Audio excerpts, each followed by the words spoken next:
Arithmetic progression के question हम इसमें सोल्व करेंगे। ठीक है, देखिए हमने कहाँ तक इसमें क्वेश्चन सोल्व कर लिए थे मैं आपको बता देता हूँ। इससे पहले वाले वीडियो में हमने क्वेश्चन नंबर 10 तक हमने सोल्व कर लिए थे। ठीक है, उसके बाद ये क्वेश्चन नंबर 11 भी आपको ही करना है। ठीक है ना, अगर नहीं आए तो आप पूछ लेना। क्वेश्चन नंबर 12 से मैं स्टार्ट कर रहा हूँ यहाँ से। ठीक है, क्वेश्चन नंबर 12 में क्या है देख लीजिए आप। Find the sum of the first 40 positive integers division by 6। आपको क्या फाइंड करना है, फर्स्ट 40 पॉजिटिव इंटीजर जो 6 से डिवाइड हो। ठीक है ना, उनका हमको सम फाइंड करना है। तो देखिए इस क्वेश्चन में क्या क्या आपके गिवन है। देखिए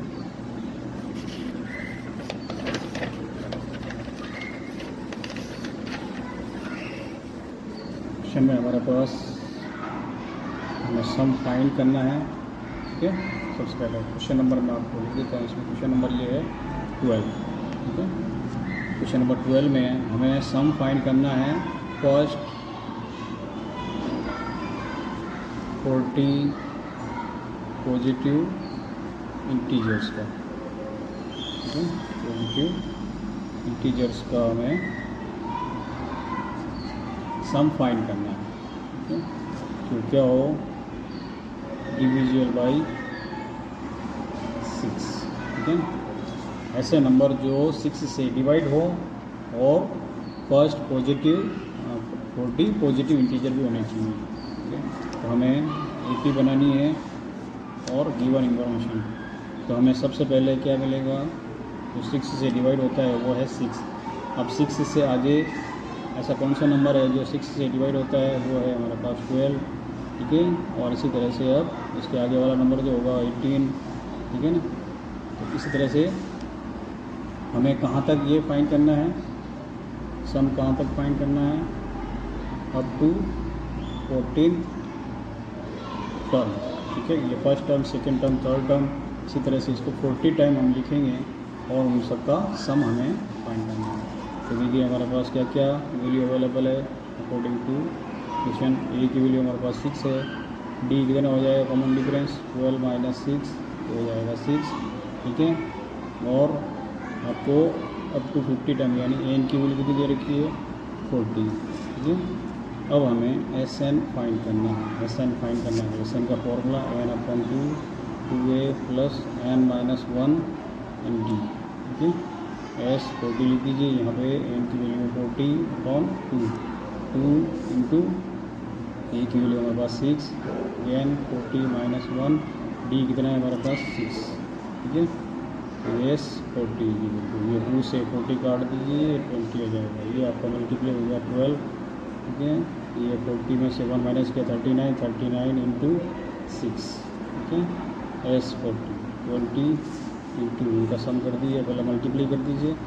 ठीक है, इनका मल्टीप्लाई करें कितना जाएगा, ये 54 फिर हो जाएगा 5 और 18 प्लस 3 18 प्लस 5 हो गया 23। इन दोनों का सम करके क्या करेंगे, इन दोनों का आप सम कर दीजिए। ये हो गया 6, ये हो जाएगा 4, ये हो जाएगा 46। अब इसे मल्टीप्लाई कर दीजिए आप 20 का। ठीक है, मल्टीप्लाई करेंगे तो ये कितना हो जाएगा, 2 का मल्टीप्लाई करेंगे ये 12, ये 9 और 2 का 4 में तो ये 2 हो गया ये 4, ये हो गया आपके। ठीक है, 4900 ये जो क्वेश्चन है कि हमें ऐसे 40 पॉजिटिव इंटीजरों का सम फाइंड करना हो जो डिविजल बाई हो 6। तो उन सब का सम कितना आएगा, ये आपकी इस तरह से कैलकुलेशन के अकॉर्डिंग आंसर हो जाएगा। ठीक है, नेक्स्ट क्वेश्चन, क्वेश्चन नंबर 13। ठीक है, क्वेश्चन नंबर 13 में क्या है, फाइंड द सम ऑफ, देखता हूँ मैं, find the sum of the first 15 multiples of 8। ठीक है, find the sum of first 15 multiples of 8। इसका मतलब क्या हुआ, हमें एक AP दे रखी है, उस AP में क्या है, first 15 multiples of 8। Multiples of 8 का मतलब जो 8 के टेबल में आते हों, ठीक है ना, उनको आपको लिखना है। तो फर्स्ट टर्म क्या हो जाएगी 8, फिर 8 की टेबल में और क्या आता है 16, ठीक है, और 16 के बाद 24। इस तरह से हमारे पास ये AP बन जाएगी जो 8 के मल्टीपल हैं। अभी ये कितने मल्टीपल्स होने चाहिए, कितने मल्टीपल्स होने चाहिए, अप टू 15, ठीक है ना, अप टू 15 मल्टीपल होने चाहिए। तो ये हो गया n की वैल्यू हो गया हमारे पास 15, a की वैल्यू हो गई 8, और d की वैल्यू हो जाएगी आपके 16 में से आप 8 माइनस करेंगे तो ये आपका जाएगा 8, ठीक है। फिर क्या करना है आपको, SN का फॉर्मूला लगा दीजिए और इसको सोल्व कर दीजिए, ठीक है। ये फॉर्मूला है आपके पास, इस फॉर्मूले में सब वैल्यू आप पुट कर दीजिए और इसको सोल्व कर दीजिए, ठीक है। ये आपको सोल्व करना है, ठीक है। नेक्स्ट क्वेश्चन देखते हैं, क्वेश्चन नंबर 14।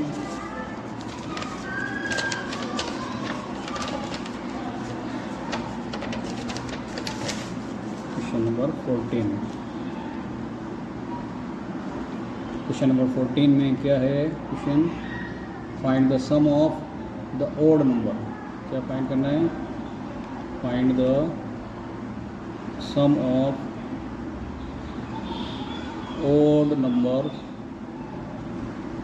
बिटवीन 0 एंड 50, ठीक है।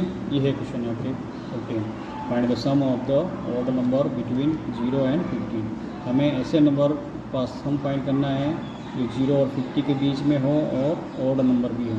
तो ये AP के अकॉर्डिंग हमारे पास कौन कौन से नंबर होंगे, 0 से बड़ा ओड नंबर क्या होता है 1, ठीक है। उसके बाद 1 से बड़ा ओड नंबर क्या आ जाएगा आपके 3, 3 से बड़ा 5। इस तरह से लास्ट में हमारे पास है 50, 50 से पहले ओड नंबर कौन सा होता है 49, ठीक है।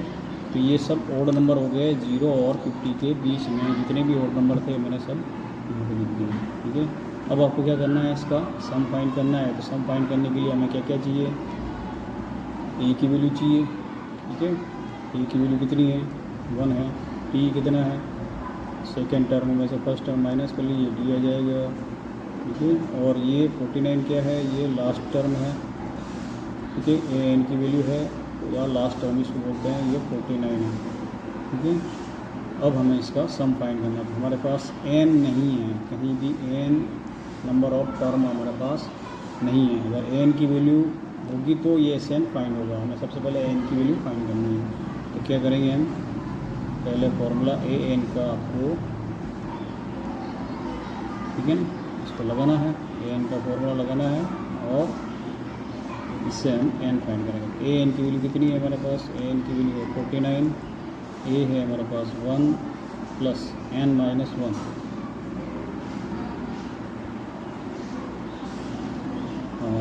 n माइनस 1 इंटू D हो गया आपकी, ठीक है। 1 को इधर ले आइए, 49 माइनस 1, n माइनस 1 इंटू 2, ठीक है। ये हो गया आपको 48 n माइनस 1 इंटू 2, ठीक है। 2 को डिवाइड कर दीजिए, 48/2 n माइनस 1, ठीक है। 48 को 2 से डिवाइड करेंगे 24 n माइनस 1, 1 को इधर ट्रांसफ़र कर दीजिए तो n की वैल्यू कितनी हो जाएगी 24 प्लस 1, n आ जाएगा आपके पास 25, ठीक है। n की वैल्यू आएगी 25 और हमें क्या फाइंड करना है, सम ऑफ ऑड नंबर, ठीक है ना, बिटवीन 0 to 0 एंड 50, ठीक है। ये क्वेश्चन के अकॉर्डिंग हमें सम फाइंड करना तो ये आप SN वाला फॉर्मूला लगा दीजिए। यहाँ पे देखिए, यहाँ पे 2 फॉर्मूले हैं अपने पास SN के, तो आप ये शॉर्ट वाला फॉर्मूला भी आप इसमें यूज़ कर सकते हैं, n bracket A plus L upon, ठीक है। ये वाला फॉर्मूला आप लगाकर इसको सॉल्व कर दीजिए। तो SN कितना हो जाएगा, n हमने फाइंड किया 25, ठीक है। और A की वैल्यू हमारे पास 1 प्लस L हो गया 49 अपॉन 2, SN हो जाएगा 25 और ये ब्रैकेट में हो गया आपको 50, ठीक है। ये हो जाएगा 25 और ये हो जाएगा 600 ये आपका इसका आंसर है। ठीक है, क्या आ जाएगा इसका answer? Find the sum of odd number between 0 and 15 के 50 के बीच में जितने भी ऑड नंबर होते हैं उनका सबका सम कितना होता है? 625। इस तरह से इसका सॉल्यूशन निकाला जाता है। क्वेश्चन नंबर 15 में देखिए, मैं इसमें बता देता हूँ आपको, बड़ा लिखा हुआ है question number 15। Okay, question number 15 में क्या लिखा हुआ? A contract on construction job specified a penalty for delay of completing beyond a certain date as follows. अब इसका मतलब क्या हुआ कि कोई भी कंस्ट्रक्शन करने वाली कंपनी है उसको पेनल्टी दी जाए, उसके द्वारा पेनल्टी दी जाएगी यदि उसने काम टाइम पर नहीं किया, यानी जो डेट दे रखी होगी काम की, उस डेट पर अगर उस डेट तक उसने काम नहीं किया तो हमें उस पर पेनल्टी लगेगी। अब पेनल्टी कैसे लगाई जाएगी उसके ऊपर? अगर काम टाइम पर नहीं किया तो देखिए, फर्स्ट डे पेनल्टी कितनी है? 200 रुपीज़। उसके अगले दिन पेनल्टी कितनी लगेगी? 250। ठीक है, उसके अगले दिन पेनल्टी कितनी लगने वाली है? 300। यानी हर अगले दिन 50 रुपये उसके पेनल्टी के बढ़ा दिए जाएंगे। ठीक है, तो अब इसी तरह से अगर उसने 1 महीने तक काम को डिले किया, किसी भी कॉन्ट्रैक्टर ने अगर 1 महीने, जैसे 11 महीने में करना था और उसने 12 महीने में काम किया, तो उस पर पेनल्टी 1 महीने की पेनल्टी होगी और 1 महीने की पेनल्टी पर डे के हिसाब से इस तरह से लगने वाली है।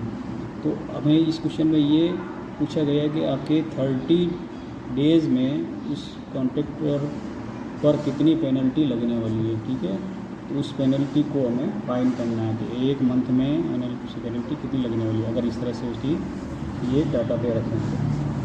तो फर्स्ट डे पेनल्टी कितनी लग रही है उसकी?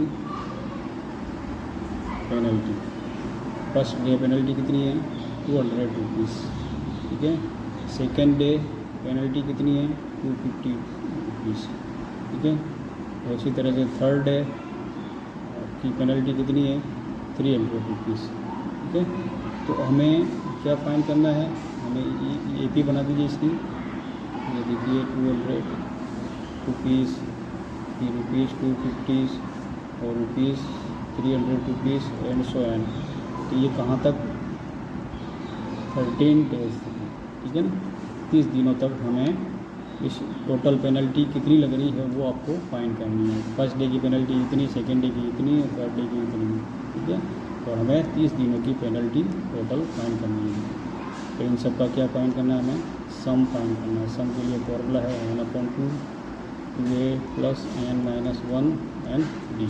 ठीक है, अब आपको क्या फाइंड करना है? क्या क्या दे रखा? देखिए n की वैल्यू कितनी है हमारे पास? 30/2। ठीक है, 2 × a। फर्स्ट डे की जो पेनल्टी है वो है 200। इस तरह से 30 - 1 × d। डी हो गया हमारे, कितना हो गया? देखिए डी यहाँ से फाइंड करेंगे तो ये आ जाएगा आपके 50 रुपीज़। ठीक है, ये सब चीज़ें आप चाहें तो यहाँ पे लिख सकते हैं कि ए की वैल्यू कितनी है? 200। ठीक है, और एन की वैल्यू कितनी है? 30 है, और डी की वैल्यू कितनी है?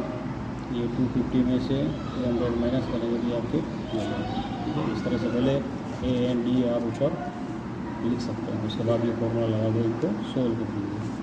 ठीक है, सम या एस एन लिख दिए इसकी जगह, ये आपके कैंसिल आउट हो गया, ये हो जाएगा 15। ठीक है, फिर ये हो गया आपके 2 का मल्टीप्लाई किया, इसमें 400 + 30 में से 1 गया 29 × 50। ठीक है, इसके बाद आपको क्या करना है? इसमें मल्टीप्लाई करना है, इसमें ऐड करना है, और ये जो मल्टीप्लाई है इसको आपको क्या करना है? ऐड करना है। 15 × 400 प्लस इसका मल्टीप्लाई कर दीजिए, कितना हो जाएगा? ये देखिए तो 0 आई है, 5 का मल्टीप्लाई 9 में, 9 × 2 = 55, फिर हो गया 4 और 10 और 4। ठीक है, 15 मल्टीप्लाई, और इसको आप ऐड कर दीजिए 1400 में 400 को आप ऐड करेंगे तो 1850, फिर इसका आप मल्टीप्लाई कर दीजिए, इसका आंसर आ जाएगा। ठीक है, मल्टीप्लाई करने से इसका आंसर आ जाएगा। 1 महीने में जो पेनल्टी कुछ कॉन्ट्रैक्टर पर लगने वाली है वो इतनी रुपीज़ की। ठीक है, क्वेश्चन का मीनिंग समझ में आया। फर्स्ट डे में पेनल्टी इतनी है, सेकेंड डे में पेनल्टी इतनी है, थर्ड डे की पेनल्टी इतनी है। ठीक है, तो 1 महीने की पेनल्टी कितनी होगी, आप इसका मल्टीप्लाई करेंगे तो ये 1 मंथ की, ठीक है, 1 मंथ की पेनल्टी आ जाएगी, पेनल्टी ऑफ 1 मंथ। ठीक है, इसका आपको कैलकुलेशन करके निकाल लेंगे। इसी तरह से question number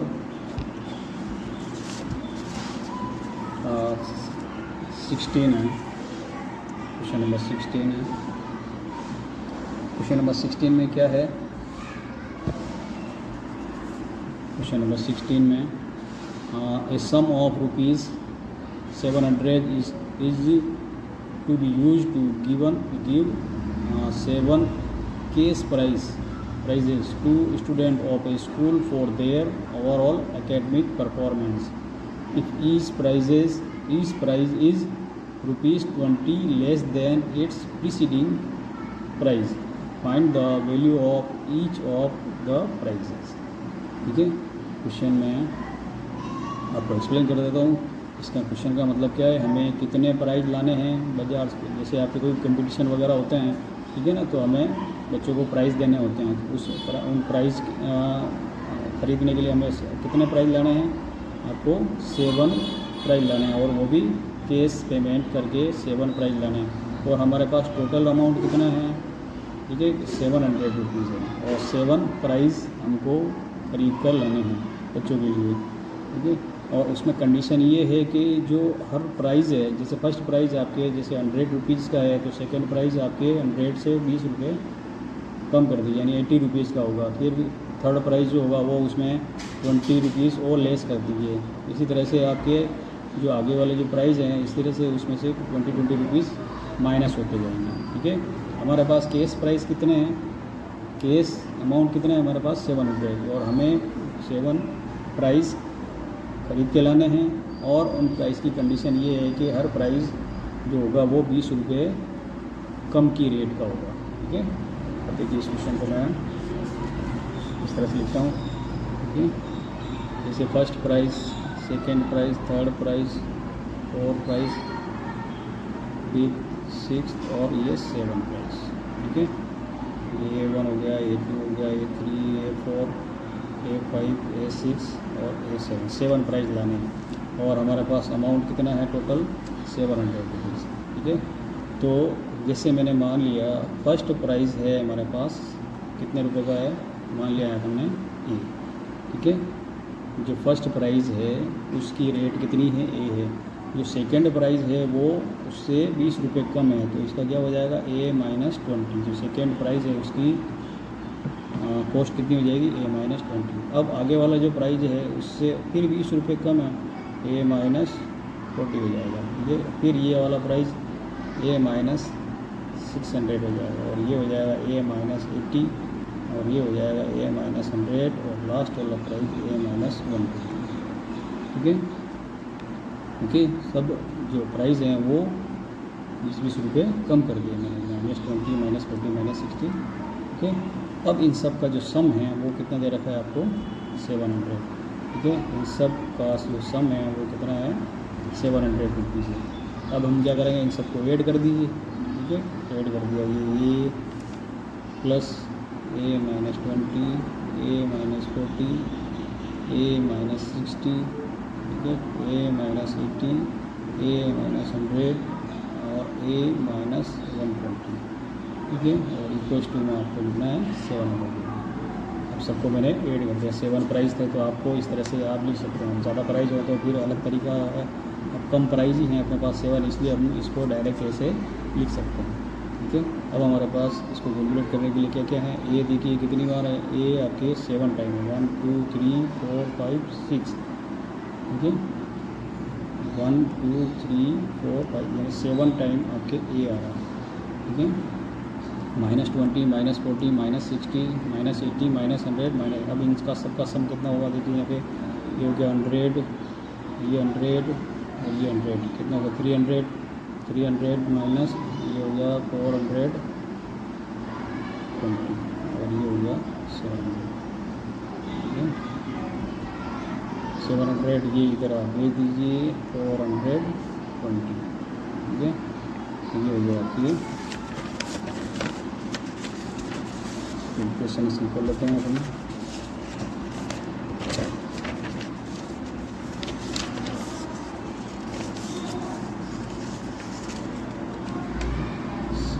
A equals to 700 plus 420, ये हो गया 7A इक्वल्स टू ये हो गया आपके, ठीक है। 700 में 4 आपने ऐड कर दिया 11 हो जाएगा 7। ये इक्वल टू 1120/7, ये आपके कितना आ जाएगा 7 बचा 60। ए की वैल्यू हो गई हमारे पास 160 रुपीज़, ठीक है। अब ए किसको माना था हमने, ठीक है। ए किसको माना था, the cost of the value of first price, यानी A1 की वैल्यू या ए की वैल्यू जो है वो 160 रुपीज़ है, ठीक है। इसी तरह से अब सेकेंड प्राइस की वैल्यू कितनी होगी, सेकेंड प्राइस की जो वैल्यू हो जाएगी, ठीक है ना, the value of second price. अब इसमें से आप 20 माइनस कर दीजिए, ये कितना आ जाएगा 1 होगा, ठीक है। इसी तरह से the value of third price, फिर थर्ड प्राइस की वैल्यू क्या होगी, इसमें से और आप 20 माइनस कर दीजिए। इसी तरह से फोर्थ प्राइस की वैल्यू कितनी हो जाएगी, 120 में से 20 माइनस कर दीजिए 100 हो जाएगा, ठीक है। और ये फिफ्थ प्राइस की जो वैल्यू होगी वो कितनी हो जाएगी, 100 में से 20 माइनस कर दीजिए, या क्या हो जाएगा 80 रुपीज़, ठीक है। और इसी तरह से सिक्स प्राइस की वैल्यू कितनी हो जाएगी, 80 में से 20 माइनस कर दीजिए, ये हो जाएगा 600, ठीक है। अब लास्ट जो सेवन्थ प्राइस होगा, सेवन्थ प्राइस की जो वैल्यू होगी वो आप 60 में से 20 माइनस कर दीजिए, ये हो जाएगा, ठीक है। फर्स्ट प्राइस की वैल्यू 160 होगी, और सेकेंड की ये, थर्ड की ये, फोर्थ, फिफ्थ, 6, 7, ठीक है। तो जब आप इसे आप ऐड करके देखेंगे 160, 140, 120, 100, ठीक है ना, 40 तक, ये सब आपके कितने मिलेंगे, सब 700 हो जाएगा, ठीक है। तो 7 प्राइस भी हो गए, 20 का डिफरेंस भी हो गया, और ये सब 7 प्राइस का जो सम है वो 700 भी हो जाएगा, ठीक है। इस तरह से आप क्वेश्चन को सॉल्व करेंगे। देखिए नेक्स्ट क्वेश्चन,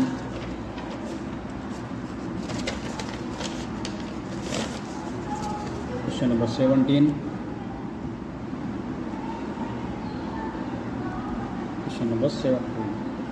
क्वेश्चन नंबर 17 में क्या है, देखिए क्वेश्चन नंबर 17 में, in a school student through of planting tree in and around the school to reduce air pollution, यानी किसी स्कूल के स्टूडेंटों ने क्या किया, उनके जो स्कूल में क्या था, पोल्यूशन को कम करने के लिए वहाँ पर प्लांटिंग की, यानी बहुत सारे जैसे वृक्षारोपण करते हैं वो स्टूडेंटों ने किया उस स्कूल में। अब उन्होंने इस स्कूल में कितनी क्लासें थी, इस स्कूल में क्लास फर्स्ट से लेकर क्लास 12 तक, ठीक है ना, क्लास फर्स्ट से लेकर क्लास 10 तक। कंडीशन ये थी इस क्वेश्चन में कि क्लास फर्स्ट वाला जो स्टूडेंट है, ठीक है ना, क्लास फर्स्ट वाला जो स्टूडेंट है वो एक ट्री को लगाएगा, ठीक है। क्लास सेकेंड वाला स्टूडेंट है वो 2 ट्री को लगाएगा, और क्लास 3 वाला है, थर्ड क्लास वाला है वो 3 ट्री लगाएगा, एंड सो ऑन, ठीक है। और क्लास 12th वाला जो स्टूडेंट हैं वो 12th ट्री को प्लांटिंग करेंगे, ठीक है। अब हर क्लास के इसमें 3-3 सेक्शन बनाए गए हैं, ठीक है। तो हमें 3 सेक्शन लास्ट में मल्टीप्लाई कर देंगे, तो हमारे पास क्वेश्चन क्या है कि सेक्शन या class first class class first है वो कितने ट्री की प्लांटिंग करेगा, 1 प्लांटिंग, ठीक है। क्लास सेकेंड के जो स्टूडेंट हैं वो है 2 ट्री को प्लांट करेंगे, ठीक है। क्लास थर्ड वाले 3 ट्री की प्लांटिंग करें।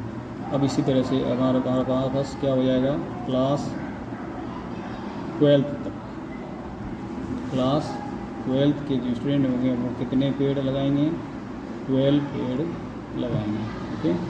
अब क्लास फर्स्ट से लेकर क्लास 12 तक टोटल ट्री प्लांटिंग कितने हुए वो आपको निकालना है, यानी हमें क्या निकालना है, सम, ठीक है। सम हमें फाइंड करना है इन सब का। तो सम फाइंड करना है तो एसएन का फॉर्मूला लगा दिए, ये पहले एपी आप जनरेट करते हैं इसलिए। एपी क्या हो जाएगी, 1 2 3 4, ठीक है ना, ये 12 तक। अब इसके अकॉर्डिंग हमें एसएन निकालना है, तो SN equal to 1/2 2a plus n minus 1 into D, ठीक है। एसएन 12 तक हो जाएगा ये। एन की वैल्यू है हमारे पास 12, ठीक है। एन की वैल्यू कितनी है, क्योंकि यहाँ पे देखो नेचुरल नंबर लिखे हैं 1 2 3 4 5, ठीक है, ये 12 तक। तो एन हमारे पास कितने हैं, टोटल क्लासें कितनी हैं हमारे पास, 12 है, फर्स्ट से लेकर 12 तक।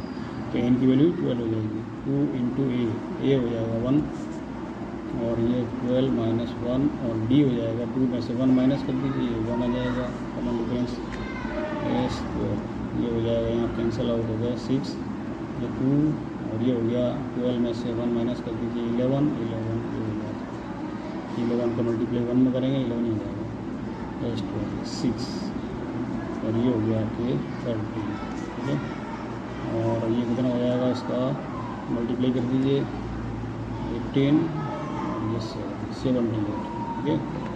तो 1 से लेकर 12th क्लास तक के जो स्टूडेंट थे उन्होंने 78 ट्री को प्लांट किया।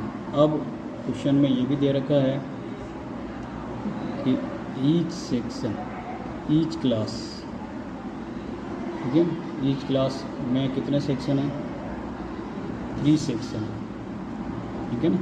जैसे हमारे पास क्लासें होती है, ठीक है ना, सेक्शन ए बी सी, ठीक है ना। तो फर्स्ट क्लास के कितने सेक्शन हुए, 3 सेक्शन हुए। इसी तरह से सेकेंड क्लास के भी 3 सेक्शन हुए, और थर्ड क्लास के भी 3 सेक्शन हुए, ए बी सी सब में होंगे, ठीक है। इसी तरह से फर्स्ट से लेकर 12 तक सभी क्लासों में 3 सेक्शन है। तो हमारे पास देखिए ये 78 आया तो हम क्या करेंगे इसमें, क्योंकि इसका 3 टाइम हमको करना है इसका, ठीक है। क्योंकि ये आया आपके एक एक क्लास का ये आया कैलकुलेशन, तो हमारे पास हर क्लास के 3 सेक्शन बने हुए हैं, ठीक है। तो इसमें 3 का मल्टीप्लाई कर दीजिए, तो टोटल आपके आ जाएगा ये total tree planted by the students, ठीक है। स्टूडेंट्स ये हो जाएगा 3 इंटू 78, 3 इंटू 78 कर दीजिए, आप मल्टीप्लाई कर दें, इसका कितना आ जाएगा, ये 24 हो जाएगा, 21 234, ठीक है।